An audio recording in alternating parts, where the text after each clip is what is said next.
ओम महालक्ष्मी नमः। आप सभी का हमारे YouTube चैनल पर हार्दिक स्वागत है। आज शुक्रवार के दिन आइए सुने माता महालक्ष्मी की पौराणिक कथाएं। श्री महालक्ष्मी की व्रत कथा के श्रवण और पठन करने से दुख दरिद्रता दूर हो जाता है। श्री महालक्ष्मी माता की कृपा से सुख संपत्ति ऐश्वर्य प्राप्त होता है, मन की इच्छा पूरी होती है। इसलिए कथा को श्रद्धा भाव से पूरा अवश्य सुनिएगा। एक बार प्रेम से बोले माता महालक्ष्मी की जय हो। सौराष्ट्र में भद्रश्रवा नाम के राजा थे। वे बड़े पराक्रमी राजा थे। 4 वेद, 6 शास्त्र, 18 पुराणों का उन्हें ज्ञान था। उनकी रानी का नाम सूरत चंद्रिका था। रानी दिखने में सुंदर और सुलक्षणा थी तथा पतिव्रता थी। उन दोनों को 7 पुत्र तथा उसके बाद एक कन्या का वरदान मिला था। कन्या का नाम सांबाला था। एक बार महालक्ष्मी जी के मन में आया कि जाकर उस राजा के राजप्रसाद में रहें। इससे राजा को दुगनी धन दौलत की प्राप्ति होगी और वह इस धन दौलत से अपनी प्रजा को और सुख दे पाएगा। गरीब के घर अगर रहे और उसे धन दौलत प्राप्त हो तो वह स्वार्थी की तरह केवल अपने ऊपर ही खर्च करेगा। ये सोचकर श्री महालक्ष्मी जी ने बूढ़ी ब्राह्मण स्त्री का रूप धारण किया। हाथ में लाठी लिए लाठी के सहारे रानी के द्वार तक पहुंची। यद्यपि उन्होंने बूढ़ी औरत का रूप धारण किया था, पर उनके चेहरे पर देवी का तेज था। उन्हें देखते ही एक दासी सामने आई। उसने उनका नाम, धाम, काम, धर्म पूछ डाला। वृद्ध ब्राह्मणी का रूप धारित माता लक्ष्मी ने कहा, बालिके, मेरा नाम कमला है। मेरे पति का नाम भुवनेश है। हम द्वारिका में रहते हैं। तुम्हारी रानी पिछले जन्म में एक वैश्य की पत्नी थी। वह वैश्य गरीब था। दरिद्रता के कारण हर रोज घर में झगड़े होते थे तथा उसका पति रोज उसे मारता था। इन बातों से तंग आकर वह घर छोड़कर चली गई तथा जंगल में खाली पेट भटकने लगी। उसकी इस दुर्दशा पर मुझे दया आई। तब मैंने उसे सुख संपत्ति देने वाली श्री महालक्ष्मी की कथा सुनाई। मेरे कहने पर उसने श्री महालक्ष्मी का व्रत किया। श्री महालक्ष्मी प्रसन्न हुई। उसकी गरीबी दूर हुई। उसका घर संसार दौलत संतति संपत्ति से भर गया। बाद में पति पत्नी दोनों परलोक सिधारे। लक्ष्मी व्रत करने के कारण वे लक्ष्मी लोक में रहे। उन्होंने जितने साल महालक्ष्मी का व्रत किया उतने हजारों साल उन्हें सुख भोग मिला। इस जन्म में उनका जन्म राजघराने में हुआ है, परंतु वह श्री महालक्ष्मी का व्रत करना भूल गई हैं। उसे ये याद दिलाने मैं यहाँ आई हूँ। बुढ़िया माँ की बातें सुनकर दासी ने उन्हें प्रणाम किया तथा श्री महालक्ष्मी का व्रत किस तरह किया जाए इस बारे में पूछा। बुढ़िया रूप धारण किए हुए माता महालक्ष्मी दासी को पूजा की विधि तथा महिमा बताई। इसके बाद वह दासी माता को प्रणाम कर रानी को बताने अंदर चली गई। राजवैभव में रहते हुए रानी को अपने ऐश्वर्य का बहुत घमंड हुआ था। संपत्ति तथा अधिकार की वजह से वह उन्मत्त हो गई थी। दासी द्वारा बताई गई बुढ़िया माई की बातें सुनकर वह आग बबूला होकर राजद्वार पर आकर बुढ़िया रूपी श्री महालक्ष्मी पर बरस पड़ी। उसे यह मालूम ही नहीं था कि श्री महालक्ष्मी माता बुढ़िया का रूप धारण किए द्वार तक आई है।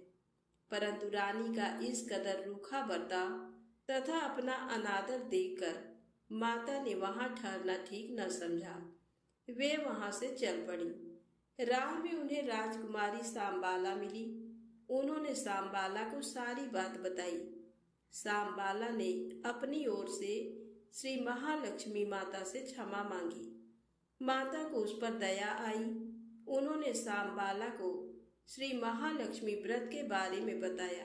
सांबाला ने परम श्रद्धा से श्री महालक्ष्मी का व्रत रखा। फल स्वरूप राजा सिद्धेश्वर के सुपुत्र मालाधर से उसका विवाह हुआ। वह धन दौलत ऐश्वर्य वैभव से माला माल हो गई। पति के साथ ससुराल में आनंद से दिन बिताने लगी। इधर श्री महालक्ष्मी का रानी पर प्रकोप हुआ। फल स्वरूप राजा भद्रश्रवा का राज्य एवं राज्य कारोबार नष्ट हो गया। यहाँ तक कि खाने के लाले पड़ गए। ऐसी हालत में एक दिन रानी ने राजा से निवेदन किया, हमारा दामाद इतना बड़ा राजा है, धनवान है, ऐश्वर्यशाली है, क्यों न उसके पास जाएं, अपना हाल उसे बताएं, वह जरूर हमारी मदद करेगा। इस बात पर राजा भद्रश्रवा दामाद के पास रवाना हुए। राज्य में पहुंचकर एक तालाब के किनारे थोड़ी देर विश्राम लेने के लिए ठहरे। तालाब से पानी लेने आते जाते दासियों ने उन्हें देखा। उन्होंने विनम्रता से उनकी पूछताछ की। जब उन्हें ये मालूम हुआ कि वे रानी सांबाला के पिता हैं, तो दौड़ते हुए जाकर उन्होंने रानी को सारी बात बताई। रानी ने दासी के हाथ राज परिधान भेजकर बड़े ठाट से उनका स्वागत तथा आदर सत्कार किया, खान पान करवाया। जब वे लौटने लगे तो सोने की मोहरों से भरा घड़ा दिया। राजा भद्रश्रवा जब वापस लौटे तो उन्हें देखकर रानी सूरत चंद्रिका खुश हुई। उन्होंने सोने की मोहरों से भरे घड़े का मुंह खोल दिया, पर हाय भगवान, घड़े में धन के बदले कोयले मिले। ये सब श्री महालक्ष्मी के प्रकोप से हुआ। इस प्रकार दुर्दशा में और कई दिन बीत गए। इस बार रानी स्वयं अपनी कन्या के पास गई। सांबाला ने श्री महालक्ष्मी का व्रत किया, पूजा की, अपनी माता से भी व्रत करवाया। इसके बाद रानी अपने घर आई। श्री महालक्ष्मी का व्रत रखने पर उसे फिर से अपना राजपाट, धन दौलत, ऐश्वर्य प्राप्त हुआ। वह फिर से सुख शांति आनंदमय जीवन बिताने लगी। कुछ दिनों बाद राजकन्या सांबाला अपने पिता के घर आई। उसे अपने घर देखकर सूरत चंद्रिका को पुरानी बातें याद आई। ये कि सांबाला ने अपने पिता को घड़ा भर कोयला दिया था और उसे तो कुछ भी नहीं दिया था। इसी कारण सांबाला को पिता के घर आने पर उसका कोई आदर आतिथ्य नहीं हुआ, बल्कि अनादर हुआ। पर उसने इस बात का बुरा नहीं माना। अपने घर लौटते समय उसने पिता के घर से थोड़ा नमक ले लिया। अपने घर लौटने पर उसके पति ने पूछा, अपने मायके से क्या लाई हो? इस पर उसने जवाब दिया, वहां का साग लाई हूँ। पति ने पूछा, इसका मतलब क्या हुआ? सांबाला ने कहा, थोड़ा धीरज रखें, सब मालूम हो जाएगा। उस दिन सांबाला ने सारा भोजन नमक डाले बिना बनाया और परोसा। पति ने खाना चखा, सारा खाना नमक बिना था, इसलिए स्वाद नहीं आया। फिर सांबाला ने थाली में नमक डाला, इससे सारा भोजन स्वादिष्ट लगने लगा। तब सांबाला ने पति से कहा, यही है वह मायके से लाया हुआ सार। पति को उसकी बात सही लगी। फिर वह दोनों हंसी मजाक करते हुए प्रसन्न चित्त मन से भोजन करने लगे। कहा गया है कि इस तरह जो कोई श्रद्धा भाव से श्री महालक्ष्मी की पूजा करे, उसे माता की कृपा प्राप्त होती है, सुख संपत्ति शांति प्राप्ति होती है, सभी मनोकामनाएं पूरी होती हैं। प्रेम से बोले, लक्ष्मी माता की जय हो। अब आइए सुने माता अन्नपूर्णा की पौराणिक कथा। अन्नपूर्णे सदा पूर्णे शंकर प्राण वल्लभे ज्ञान वैराग्य सिद्ध्यर्थम भिक्षाम देहि च पार्वती। माता च पार्वती देवी, पिता देवो महेश्वरः, बांधवा शिवभक्ताश्च स्वदेशो भुवनत्रयम्। एक समय की बात है। काशी निवासी धनंजय की पत्नी का नाम सुलक्षणा था। उसे अन्य सब सुख प्राप्त थे, केवल निर्धनता ही उसके दुख का कारण थी। ये दुख उसे हर समय सताता था। एक दिन सुलक्षणा पति से बोली, स्वामी आप कुछ उद्यम करो, तो काम चले। इस प्रकार कब तक काम चलेगा? सुलक्षणा की बात धनंजय के मन में बैठ गई और वह उसी दिन विश्वनाथ शंकर जी को प्रसन्न करने के लिए बैठ गया और कहने लगा, हे देवादिदेव विश्वेश्वर, मुझे पूजा पाठ कुछ आता नहीं है, केवल तुम्हारे भरोसे बैठा हूँ। इतनी विनती करके वह 2-3 दिन भूखा प्यासा बैठा रहा। ये देखकर भगवान शंकर ने उसके कान में अन्नपूर्णा अन्नपूर्णा अन्नपूर्णा इस प्रकार 3 बार कहा। ये कौन क्या कह गया, इसी सोच में धनंजय पड़ गया कि मंदिर से आते ब्राह्मणों को देखकर पूछने लगा, पंडित जी, अन्नपूर्णा कौन है? ब्राह्मणों ने कहा, तू अन्न छोड़ बैठा है, सो तुझे अन्न की ही बात सूझती है। जा घर जाकर अन्न ग्रहण कर। धनंजय घर गया, स्त्री से सारी बात कही। वह बोली, नाथ, चिंता मत करो, स्वयं शंकर जी ने ये मंत्र दिया है, वे स्वयं ही खुलासा करेंगे। आप फिर से जाकर उनकी आराधना करो। धनंजय फिर जैसा का तैसा पूजा में बैठ गया। रात्रि में शंकर जी ने आज्ञा दी, कहा तू पूर्व दिशा में चला जा। वह अन्नपूर्णा माँ का नाम जपता जाता और रास्ते में फल खाता, झरनों का पानी पीता जाता। इस प्रकार कितने ही दिनों तक चलता गया। वहाँ उसे चांदी से चमकती वन की शोभा देखने में आई। सुंदर सरोवर देखने में आया। उसके किनारे कितनी ही अप्सराएं झुंड बनाए बैठी थी। एक कथा कहती थी और सब माँ अन्नपूर्णा इस प्रकार बार बार कहती थी। ये अगहन मास की उजेली रात्रि थी और आज से ही व्रत का आरंभ था। जिस शब्द की खोज करने वह निकला था, वह उसे वहाँ सुनने को मिला। धनंजय ने उनके पास जाकर पूछा, हे देवियों, आप ये क्या करती हो? उन सब ने कहा, हम सब माँ अन्नपूर्णा का व्रत करती हैं। व्रत करने से गई, पूजा क्या होता है? ये किसी ने किया भी है? इसे कब किया जाए? कैसा व्रत है और विधि कैसी है? मुझसे भी कहो। वे कहने लगी, इस व्रत को सब कोई कर सकते हैं। 21 दिन तक के लिए 21 गांठ का सूत लेना चाहिए। 21 दिन यदि ना बने तो 1 दिन उपवास करें। ये भी ना बने तो केवल कथा सुनकर प्रसाद लें। निराहार रहकर कथा कहें। कथा सुनने वाला कोई ना मिले तो पीपल के पत्तों को रख, सुपारी या घृत कुमारी वृक्ष को सामने कर, दीपक को साक्षी कर, सूर्य, गाय, तुलसी या महादेव जी को बिना कथा सुनाए मुख में दाना न डालें। यदि भूल से कुछ पड़ जाए तो 1 दिवस फिर उपवास करें। व्रत के दिन क्रोध ना करें और झूठ ना बोलें। धनंजय बोला, इस व्रत के करने से क्या होगा? वे कहने लगी, इसके करने से अंधों को नेत्र मिले, लूलों को हाथ मिले, निर्धन के घर धन आए, बाझल को संतान मिले, मूर्ख को विद्या आए। जो जिस कामना से व्रत करे, माँ उसकी इच्छा पूरी करती है। वह कहने लगा, बहनों, मेरे भी धन नहीं है, विद्या नहीं है, कुछ भी तो नहीं है। मैं तो दुखिया ब्राह्मण हूँ। मुझे इस व्रत का सूत दोगी? हाँ भाई, तेरा कल्याण हो, तुझे सूत देंगे। ले, इस व्रत का मंगल सूत ले। धनंजय ने व्रत किया। व्रत पूरा हुआ। तभी सरोवर में से 21 खंड की सुवर्ण सीढ़ी हीरा मोती जड़ी हुई प्रकट हुई। धनंजय जय अन्नपूर्णा अन्नपूर्णा कहता जाता था। इस प्रकार कितनी ही सीढ़ियां उतर गया तो क्या देखता है कि करोड़ों सूर्य से प्रकाशमान अन्नपूर्णा माता का मंदिर है।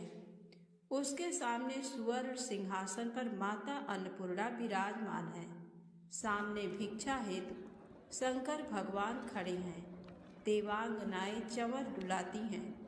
कितनी ही हथियार बांधे पहरा देती हैं। धनंजय दौड़कर जगदम्बा के चरणों में गिर गया।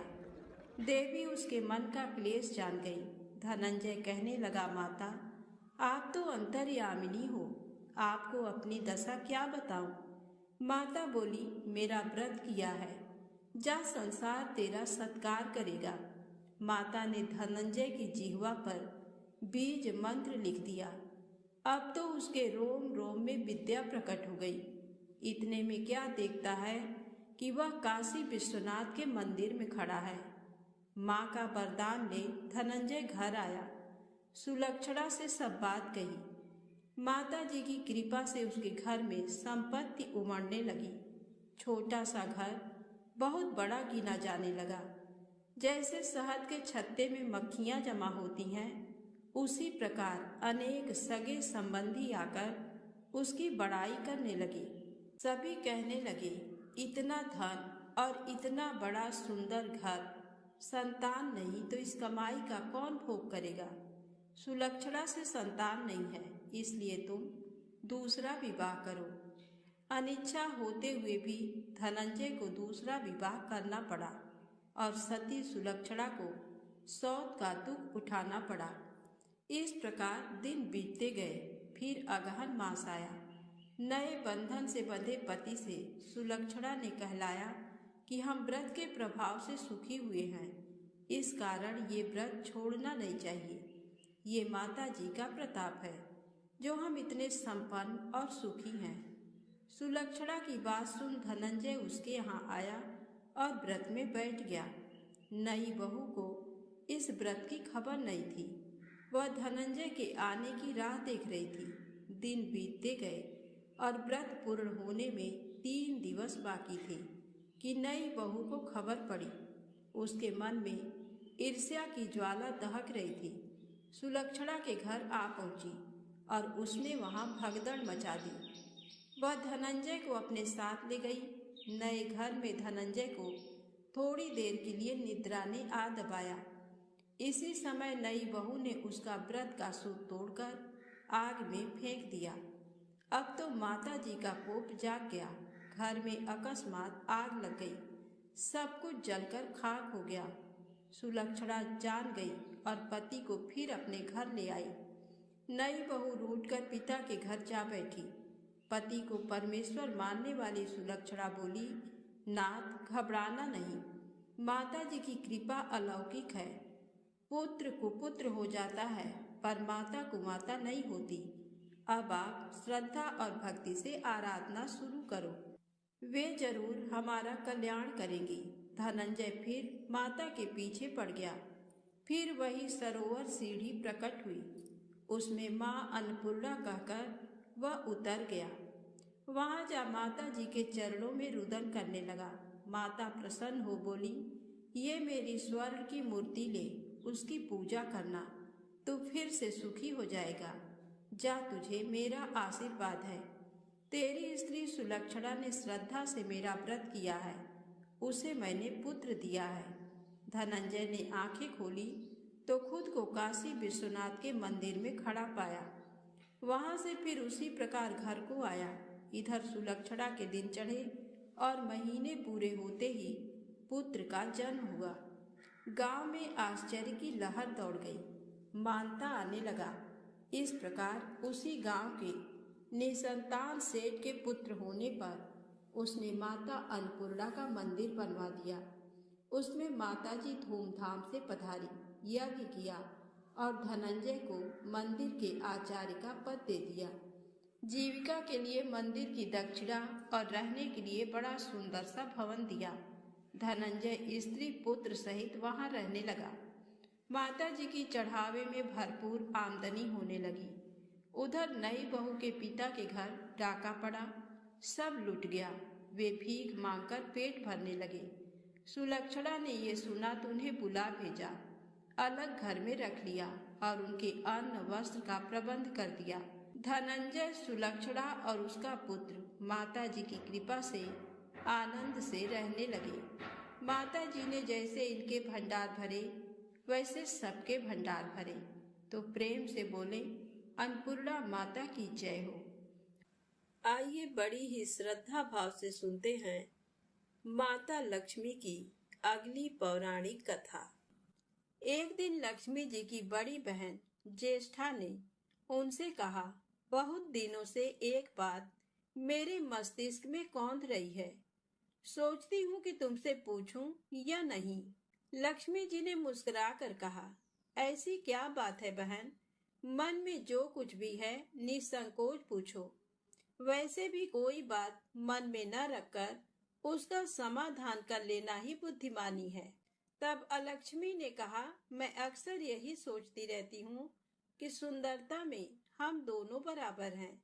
फिर भी लोग तुम्हारा आदर करते हैं और मैं जहाँ भी जाती हूँ वहाँ उदासी छा जाती है। मुझे लोगों की घृणा और क्रोध का शिकार होना पड़ता है, जबकि हम दोनों सगी बहनें हैं। ऐसा क्यों?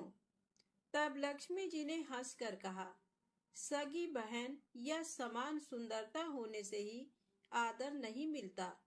उसके लिए अपने को भी कुछ करना चाहिए। लोग मेरा आदर इसलिए करते हैं क्योंकि मैं उनके घर पहुंचते ही सुख के साधन जुटा देती हूँ। संपत्ति और वैभव से आनंदित होकर लोग मेरा उपकार मानते हैं, तभी मेरी पूजा करते हैं। उधर तुम्हारा ये हाल है कि जिसके यहाँ भी तुम जाती हो उसको गरीबी, रोग और आपदा सहनी पड़ती है। इसी वजह से लोग तुमसे घृणा करते हैं। कोई आदर नहीं करता। आदर पाना है तो दूसरों को सुख पहुंचाओ। ज्येष्ठा को लक्ष्मी जी की बात चुभ गई। उन्हें लगा कि लक्ष्मी को अपनी महिमा का अभिमान हो गया है। उन्होंने तड़प कर कहा, लक्ष्मी, तुम मुझसे हर बात में छोटी हो, अवस्था में भी और प्रभाव में भी। मुझे उपदेश देने का भी विचार न करो। अगर तुम्हें अपने वैभव का अहंकार है तो मेरे पास भी अपना एक प्रभाव है। मैं जब अपनी पर आ जाऊं तो तुम्हारे करोड़पति भक्त को भी पल भर में भिखारी बना दूं। इतना सुनकर लक्ष्मी जी को हंसी आ गई और कहने लगी, बहन, तुम बड़ी हो इसलिए कुछ भी कह लो, लेकिन जहां तक प्रभाव की बात है मैं तुमसे कम नहीं हूँ। जिसको तुम भिखारी बनाओगी उसे मैं दूसरे दिन रंक से फिर राजा बना दूंगी। मेरी महिमा का अभी तुम्हें पता ही कहाँ है। अलक्ष्मी ने कहा, और तुम्हें भी मेरी महिमा का पता ही नहीं है।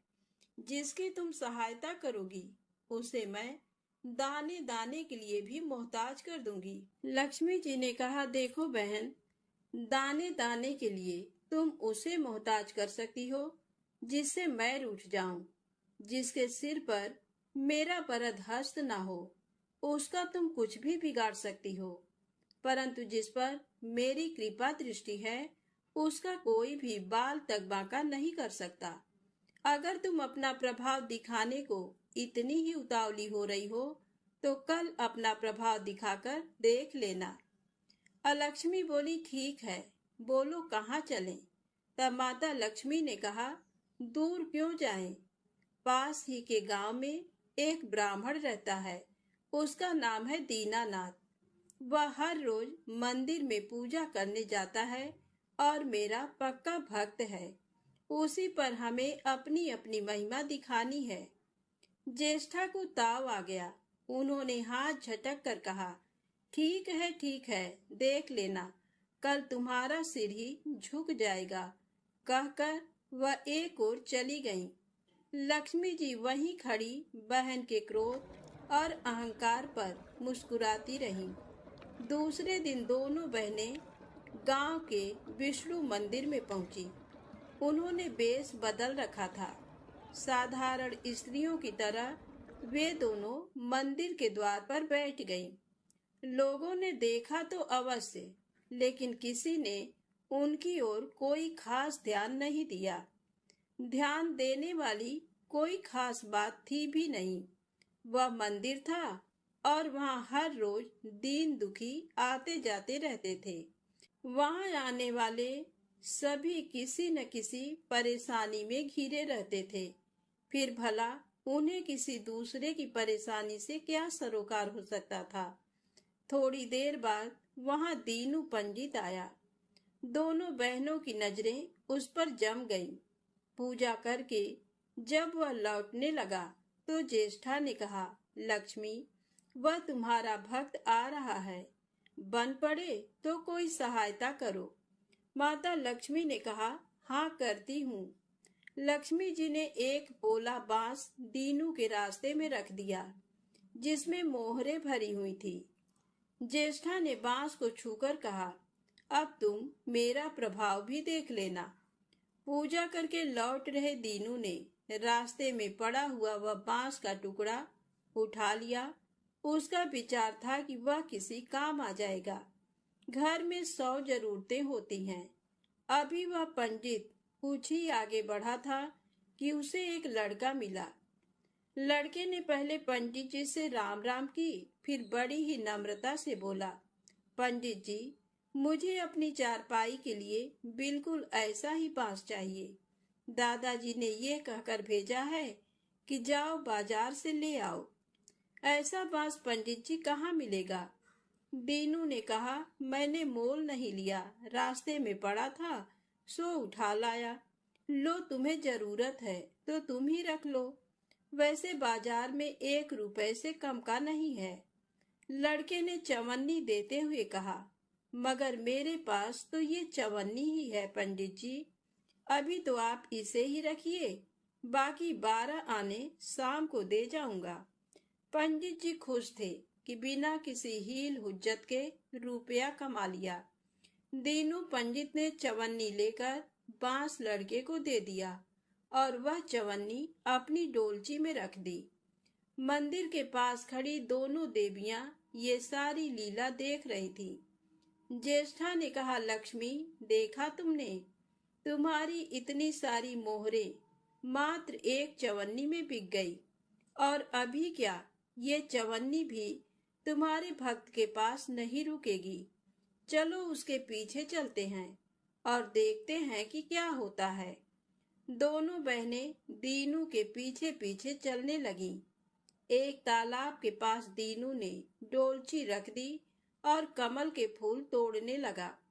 उसी बीच एक चरवाहे का लड़का आया और डोलची में रखी हुई चवन्नी लेकर भाग गया। दीनू को पता ही नहीं चला। फूल तोड़कर वह अपने घर चलने लगा। इतने में वही लड़का आता हुआ दिखाई दिया, जिसने चवन्नी देकर उससे बांस ले लिया था। करीब आकर वह बोला, पंडित जी, ये बांस तो बहुत वजनी है। दादाजी ने कहा है कि कोई हल्का बांस चाहिए, इसकी चारपाई ठीक न होगी। ये लीजिए, आप अपना बांस वापस ले लीजिए। कहकर उसने बांस पंडित जी के हवाले कर दिया।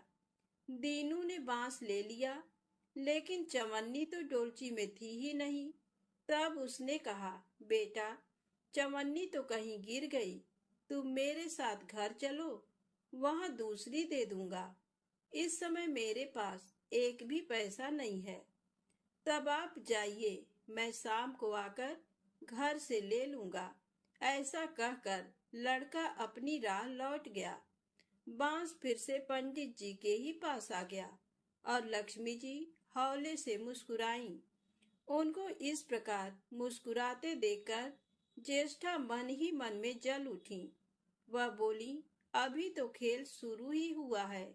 देखती चलो कि मैं इसे कैसे तिगनी का नाच नचाती हूँ। दीनू बेचारा इन सब बातों से बेखबर अपनी ही धुन में आगे बढ़ा चला जा रहा था। उसे क्या पता था कि वह शतरंज का मोहरा बना हुआ है। वह तो धूप छांव की भांति दोनों बहनों का प्रभाव सहता चुपचाप चला जा रहा था। आगे चलकर गांव का एक अहीर मिला। उसने दीनू को चवन्नी वापस करते हुए बताया, पंडित जी, मेरा लड़का आपकी डोलची से ये चवन्नी उठा लाया था। वह बड़ा ही शैतान है। मैं आपकी वही चवन्नी लौटाने आया हूँ। हो सके तो उस शैतान को माफ कर दीजिएगा। दीनू ने आशीर्वाद देकर चवन्नी ले ली और प्रसन्न मन से उस लड़के को पुकारने लगा, जो शाम को घर आकर चवन्नी लेने की बात कहकर लौटा जा रहा था। आवाज सुनकर लड़का लौट आया। अपनी चवन्नी वापस पाकर वह भी प्रसन्न हो गया। दीनू पंडित निश्चिंत मन से घर की ओर बढ़ने लगा। उसके एक हाथ में पूजा की डोलची थी और दूसरे में वही 5 हाथ का लंबा बांस। राह चलते दीनू पंडित सोच रहा था, बांस तो काफी वजनी है तो मजबूत भी होगा, क्योंकि ठोस है। इसे दरवाजे के छप्पर में लगा दूंगा, कई साल के लिए बल्ली से छुटकारा मिल जाएगा। ज्येष्ठा को उसके विचार पर क्रोध आ गया। लक्ष्मी जी के प्रभाव से दीनू को लाभ होता देख वह मन ही मन बुरी तरह जली जा रही थी। जब उन्होंने देखा कि पंडित का घर करीब आ गया है, तो कोई उपाय न पाकर उन्होंने दीनू को मारने का विचार किया। उन्होंने कहा, लक्ष्मी, धन संपत्ति तो मैं छीन ही लेती हूँ, अब तुम्हारे भक्त के प्राण भी ले लूंगी। देखो वह किस तरह तड़प तड़प कर मरता है। और वह तुरंत सांप बनकर दीनू की ओर दौड़ पड़ी। लक्ष्मी जी को तनिक भी घबराहट नहीं हुई। वह उसी तरह खड़ी मुस्कुराती रही। सहसा दीनू चौंक पड़ा। एक भयानक सांप फन उठाए उसकी ओर झपट रहा था। प्राण तो सभी को प्रिय होते हैं, उपाय रहते कोई अपने को संकट में नहीं पड़ने देता। दीनू ने पगडंडी वाला रास्ता छोड़ दिया और एक ओर को भागने लगा। लेकिन सांप बनी ज्येष्ठा उसे भला कहाँ छोड़ने वाली थी। वह तो उस गरीब के प्राणों की प्यासी हो चुकी थी। वह भी दीनू के आगे पीछे दाएं बाएं बराबर दौड़ती ही रही। दीनू घबरा गया। उसने हाथ जोड़कर कहा, नाग देवता, मैंने तुम्हारा कुछ नहीं बिगाड़ा, शांति से अपनी राह लौट जाओ। आखिर क्यों मुझ गरीब के पीछे पड़े हो? व्यर्थ में किसी ब्राह्मण को सताना अच्छी बात नहीं है। लेकिन वह नाग तो ज्येष्ठा का रूप था, जो दीनू को किसी भी तरह से डसना चाहता था। प्रार्थना पर कुछ भी ध्यान न देकर वह सांप एक बारगी फुफकारता हुआ झपट पड़ा। जब दीनू ने देख लिया कि बिना संघर्ष किए अब जान नहीं बचेगी, तो उसने प्राण रक्षा के लिए भरपूर जोर लगाकर वही बांस सांप के ऊपर दे मारा। धरती से टकराते ही बांस के 2 टुकड़े हो गए और उसके भीतर भरी हुई मोहरें खन खनाकर बिखर गईं, जैसे लक्ष्मी जी हंस रही हो। दीनू के मुंह हैरतपूर्ण चीख सी निकली। अरे! थोड़ी देर के लिए वह ठगा सा खड़ा आंखें फाड़े उन मोहरों की ओर देखता रहा। एक पल के लिए तो वह सांप को भूल ही गया, परंतु फिर जैसे उसे झटका सा लगा। सांप का ध्यान आते ही उसने उसकी ओर गर्दन घुमाई तो देखा कि बांस की चोट से सांप की कमर टूट गई है और वह लहूलुहान अवस्था में झाड़ी की ओर भागा जा रहा है। दूसरे क्षण वह मोहरों पर लौट गया और कहने लगा, तेरी जय हो लक्ष्मी माता, जीवन भर का दारिद्र्य आज दूर हो गया। तेरी महिमा कौन जान सकता है।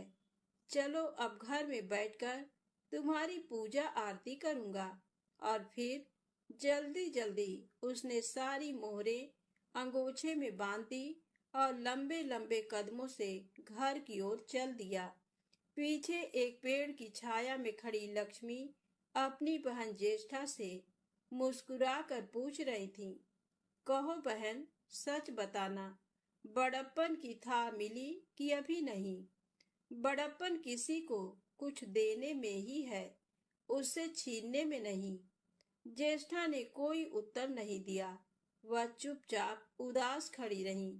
लक्ष्मी जी ने उनका हाथ पकड़कर कहा, फिर भी हम दोनों बहनें हैं, जहाँ रहेंगी साथ ही रहेंगी। आओ अब चलें। तो प्रेम से बोले, माता लक्ष्मी की जय हो।